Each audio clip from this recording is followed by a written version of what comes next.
We're going to start off with a song from the logging camp tradition. This song, it probably dates back to 1800, maybe a little before that, and it's probably been sung hundreds of times in logging camps in Maine and Michigan, Wisconsin, Minnesota, and then the far west as the logging migrated in that direction. Probably been sung hundreds of times between 1800 and about 1930 when the logging camp singing tradition really died off quite rapidly. This is called A Shantyman's Life. A shantyman's life is a wearisome one, although some say it's free from care.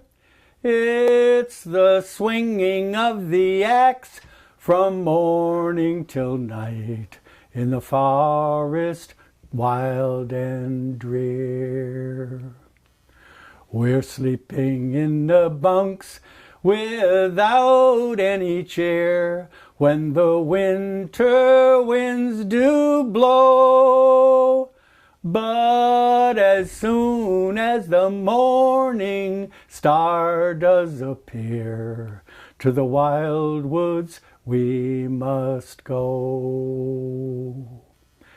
Transported as we are from the ladies so fair to the banks of some lonely stream, where the wolf, bear, and owls with their terrifying howls disturb our nightly dreams.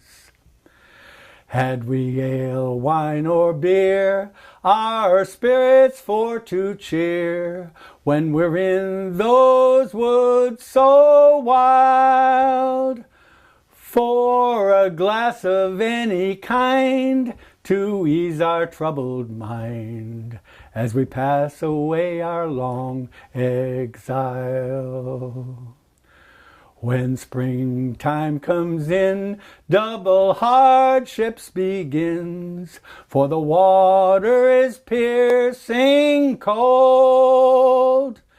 Dripping wet are our clothes, and our limbs they are half froze, and our pick poles we can scarcely hold. Oh, shantying I'll give o'er when I'm landed safe on shore, and I'll lead a peaceful life. No longer will I roam, but contented stay at home with a pretty little charming wife. You notice I recited rather than sang the last line, and that, as you may know, is part of the logging camp singing tradition. Did you know that? I didn't. I thought it was just because you have a pretty little smiling wife. Oh, I do, but Liz, are you around? That's for sure. Why they recited the last lines is when they sat around the bar room, which not a tavern, but that's what they called the bunkhouse they lived in. On the one night a week where they had a little leisure time and they'd entertain each other, reciting poems or playing a fiddle, or there was a lot of singing going on. Some of these loggers knew a lot of songs, and they'd write songs about friends who'd got killed on river drives and whatnot. But anyway, some of these songs they wrote had 25, 30 verses, would last 10 minutes. And so the guy next to you whose turn was next might doze off, but you recited the last line as a signal. My turn's over and your turn's next.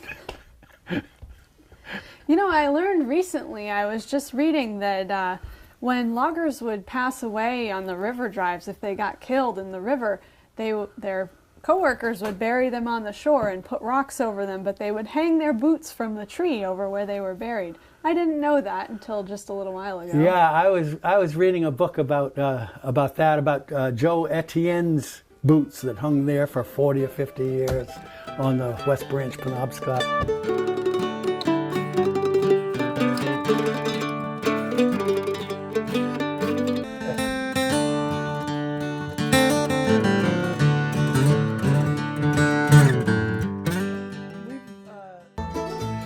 Thanks for watching this song from the Trail Songs Project. Our purpose is to share some songs about the great outdoors that you can sing while you're in the great outdoors. When you're out on the trail, camping, hiking, climbing, canoeing, fishing, or hunting, it's great to have songs you can sing around the campfire. Or as you walk through the woods, songs about mountaineering, paddling, wildlife, and about people who are facing big challenges while out on the trail.